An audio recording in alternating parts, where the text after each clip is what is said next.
Welcome back to The Average Kitchen. Mark here from Canada. Got an awesome product to show you today. It is the Ninja Foodi Everyday Possible Cooker. So we have done the Ninja Possible Pro. We reviewed that. I liked it. I didn't love it. It didn't have a medium setting, and it was either, I found it sometimes a little too hot and a little too low temp. Anyway, so we're now trying this out. I have used it a couple times here in my kitchen and I quite like it. We're gonna go through all the stats and everything that it does. If you're looking for a real good, hearty, homey, winter sort of slow cooker meal for those, busy hockey nights where you're running your kids to the rink, you're gonna wanna check out this chicken corn chowder. It's a hit in my family.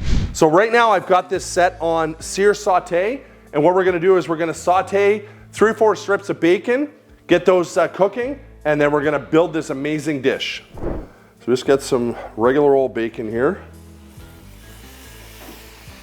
Listen to that sizzle. So there's 2 ways you could use this bacon. You can cook it up and then put it in your chowder, or the way I like to do it is cook a bunch, get it crispy, and use it as a topping when you serve it in a bowl. Some crispy bacon on top. That's the way I like to do it. Roughly 6 minutes to get the bacon cooked. Now, bacon is very subjective. Everybody likes it a different way. I like crispy bacon, and especially given that this is gonna be crumbled and put on top of the finished product, you probably want it crispy.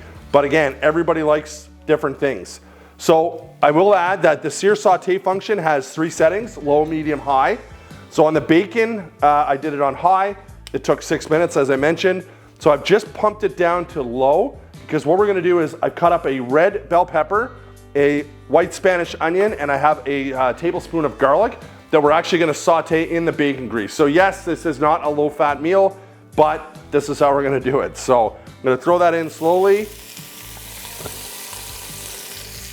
with our onion.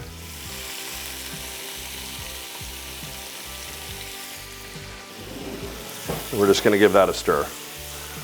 So what we're gonna do once we get this, the onions start to get somewhat translucent and heated through, we're gonna remove everything from the pot, and then we're going to make a roux, which is basically flour and butter, sorry. And that roux is gonna help thicken our stew. All right, running out of space here. We got lots going on. So I just threw that lid on. And as you could probably see, hopefully with the overhead camera here, that our onions are starting to become somewhat transparent. So we're gonna remove everything from our dish here, put it into a bowl, and then we're gonna add in 5 tablespoons of butter and 5 tablespoons of flour. And if you've never made a roux before, it's definitely something that you have to pay attention to your heat level, because if you burn the flour and the butter, you'll have to start over that portion, because it will completely overtake the taste of your dish, and you definitely don't want that. So I'm gonna bump it back up to the high, and I'm gonna grab some butter right here. And as soon as the butter starts to melt, then we're gonna throw in our flour.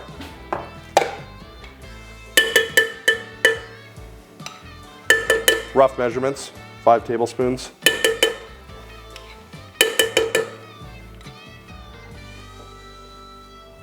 All right, so you can see the butter is gently starting to melt.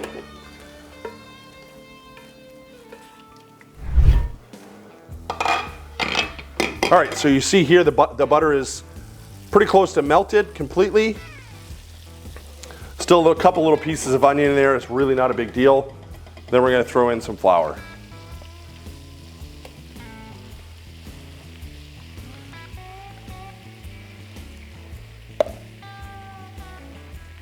All right, so 5 tablespoons. And again, gonna wanna mix that all up so that nothing burns.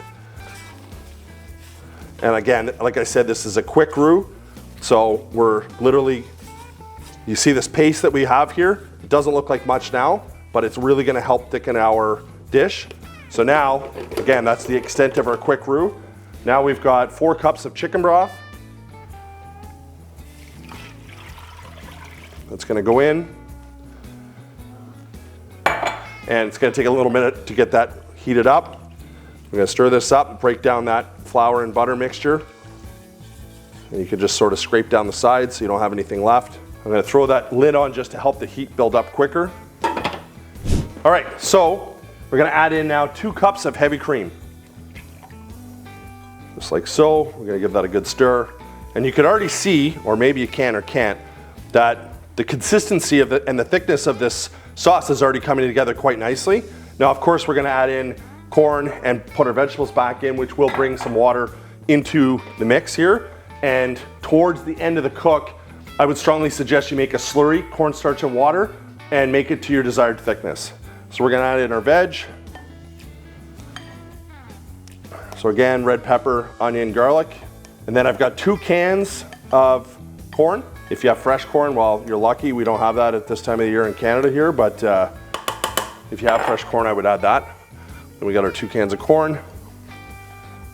And then we've got a full cup of cheese, cheddar cheese. All right, I'm gonna give that a stir and let everything start to warm up. And we'll be right back. All right, so all of our cheese is melted here. So now we're gonna throw in, I cut up 3 large potatoes. So we're gonna throw those in. As I mentioned, very, very hearty dish, especially in the Canadian winters here. Really, really nice to come home after work to like a warm bowl of something like this. You definitely would love it. So now we have 4 good sized chicken breasts.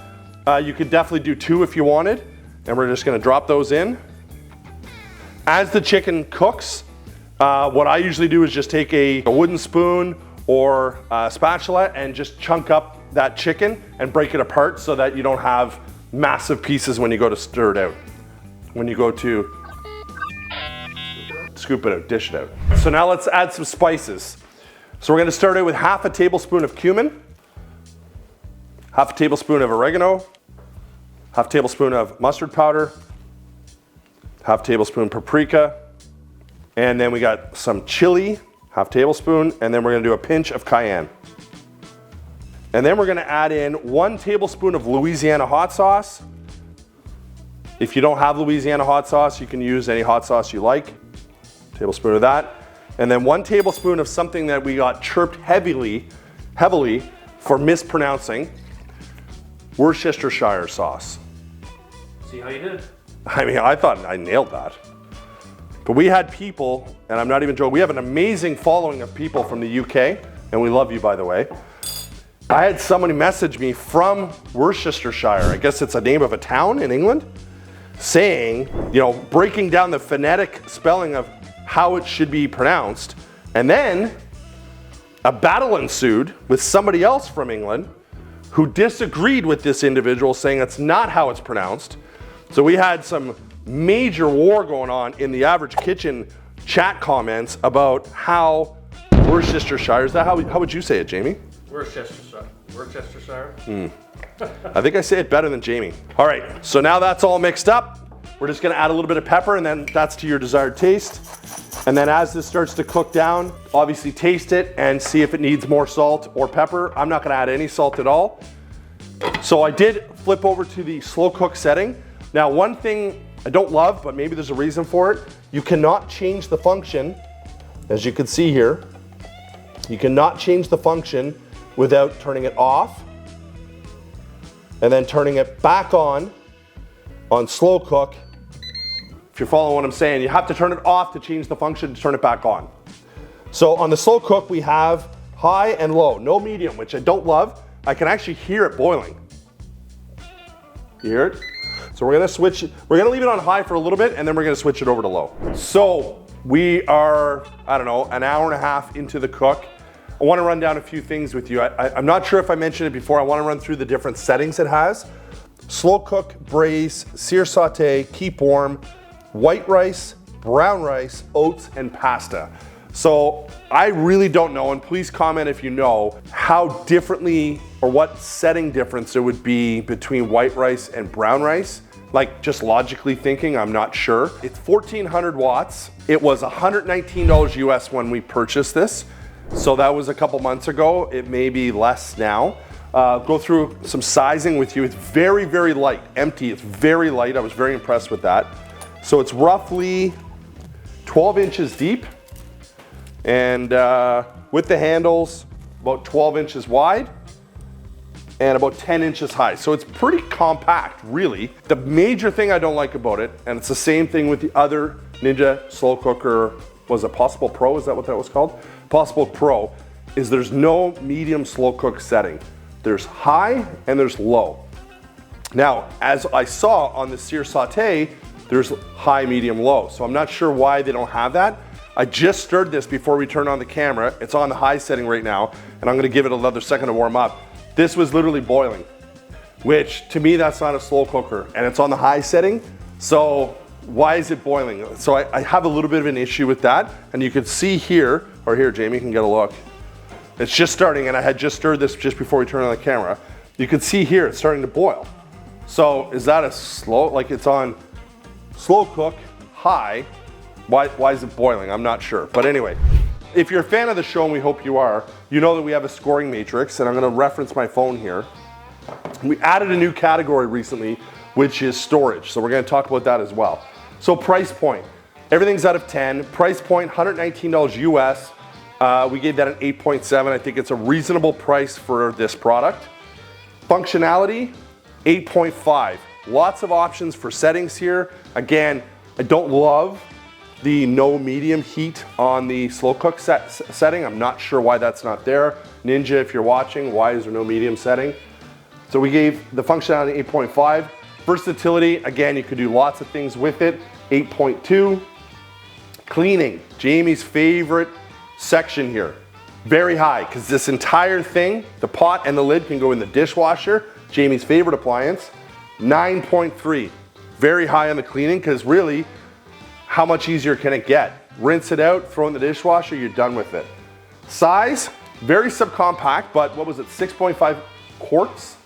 Which, as you saw, we built this, you know, that had, 4 cups chicken broth, 2 cups cream, 4 chicken breasts, 2 cans of corn. Like, there's a lot jammed into this, so we were pretty impressed with that. 8.7 on the size, 8.1 on the storage. Again, very light. We do review a lot of appliances that are heavy and cumbersome, and especially for people who have mobility issues or maybe a little bit up there in age, a little heavier for them to reach underneath a cabinet to pull that out, so something to consider. Very light. I don't know, maybe we'll have a look and see if it actually has the weight in here, but I'm gonna say like 5 pounds would be my guess. So storage 8.1, quality overall, Ninja, I mean, it's not the best product we've ever reviewed as far as the quality goes, but certainly it's a nice product, so we're giving it an 8.3. So overall that gives an 8.5. So we're gonna continue to let this slow cook, and I think Jamie in the future will jump on a camera and give it a try and let you know how it is. I've made this in this exact product several times for my family at home. It's fantastic. That's why I wanted to do this recipe, because it's a hit here at my house, and I hope it's gonna be a hit at Jamie's house because we made that here for him today. That's our video. We're hoping to get to 100,000 subscribers this year, and only you can help us do that. So don't forget to subscribe, hit the notification bell, leave us a comment. We'd love to hear from you, and we'll see you on the next one. Hey guys, Jamie from the future here, and I have the chicken corn chowder and the Ninja Possible Cooker in the Average Kitchen 2.0. Let's give it a try. All right, so I got a little bit of potato here, got some corn. The chicken is still in chicken breast. I didn't cut it up, but let's see. This is gonna be like super hot. Oh. Oh.